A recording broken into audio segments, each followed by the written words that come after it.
Let's look at public speaking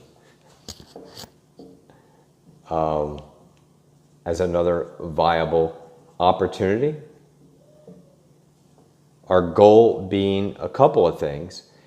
During the speaking event, we can get paid, okay, for a speaking event. It's not going to happen at all of them, but it is possible with the right strategy. We can work on that. But the second thing we could do is product sales at the event.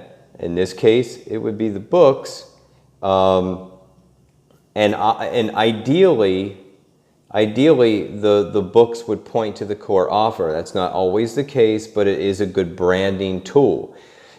The main reason, though, is authority.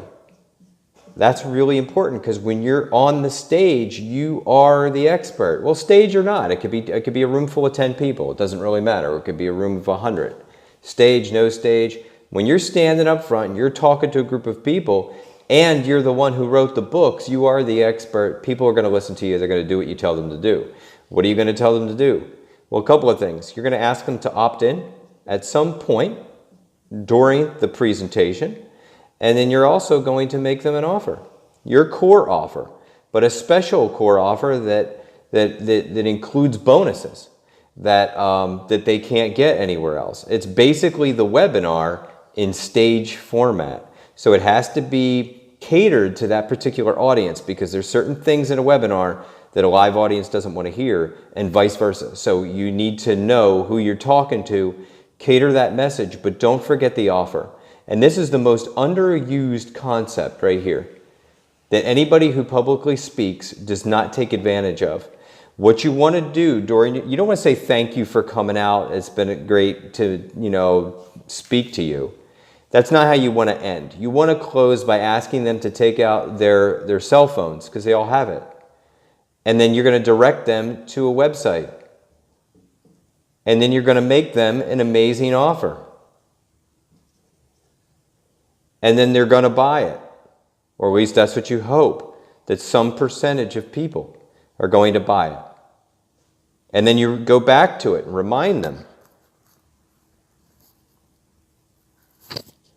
to buy it during the presentation. Then there's going to be people who don't buy it, but they will opt in. They will opt into something.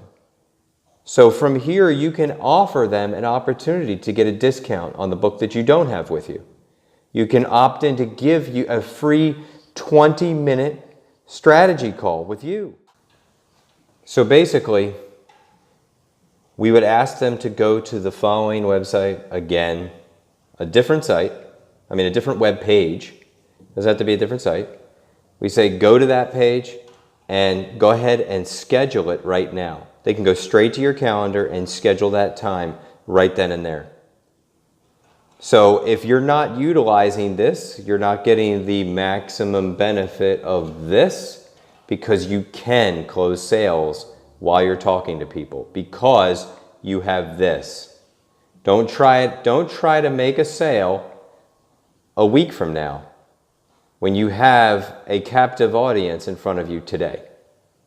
There's a missed opportunity there. If you're doing an event per day, then you can make a lot of sales while your webinar is making sales. And you may actually be able to get paid to speak.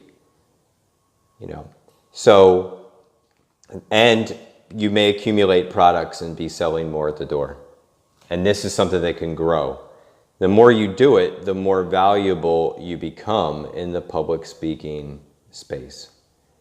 So how do we get these speaking engagements?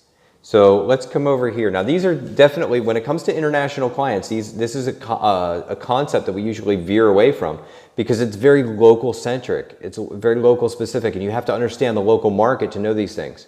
So I can only speak really on behalf of the US market. So natural food stores like Whole Foods, right?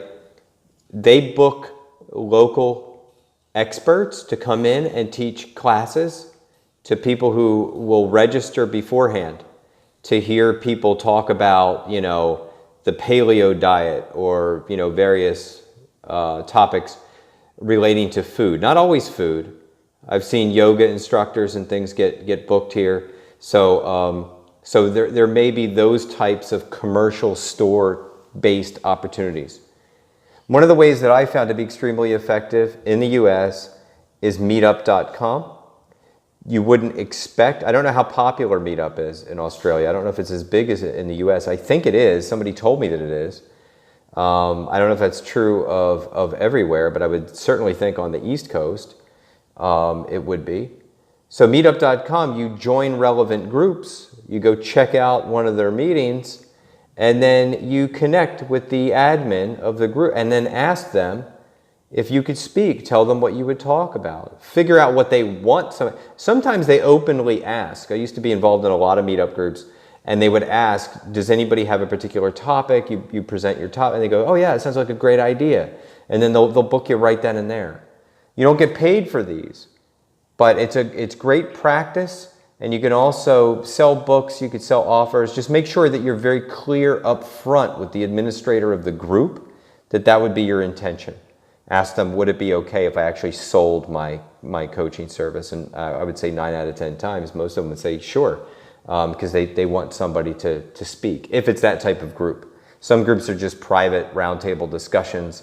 They don't look for speakers. Other groups are, are arranged so that every meetup has somebody speaking. So they're good ones. And I've spoke at one that had hundreds of people in it. So some of them are quite large. And that led to a lot of relationships that I built from that, that I still maintain to this day.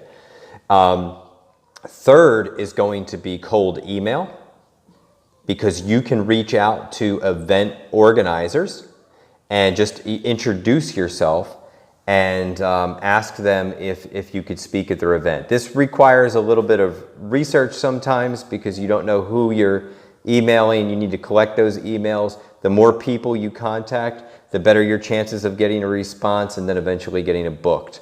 So there's software that will help with this, strongly recommended. And then also LinkedIn is a good platform to directly reach the same people, to cross-reference these people to make sure that they are who you think they are. Now, following up by phone will allow us to would just be really another channel in which to introduce ourselves to these people. So these are highly targeted individuals that you seek out, and you email them and introduce yourself and tell them what you're about. Send them a link when it's appropriate. Follow up on LinkedIn. Say, hey, I just sent you an email. I'd like to connect with you here as well. Speak to them and try to get some. And these are the ones that you get these paid bookings for. And they'll ask you what your going rate is. They might ask you for a proposal. These types of gigs can get you, in the neighborhood of $10,000 if you're doing conferences. So you want to look at your local convention centers, conference centers, find out who's coming to town and where you might be a good fit to speak at, and then reach out to those organizers. So this requires a lot of strategy and a lot of time. And this is something that it can be outsourced, but in the beginning it's usually best to do solo. It's difficult, and again, it's very local focused. So it's best in the hands of somebody who understands that market.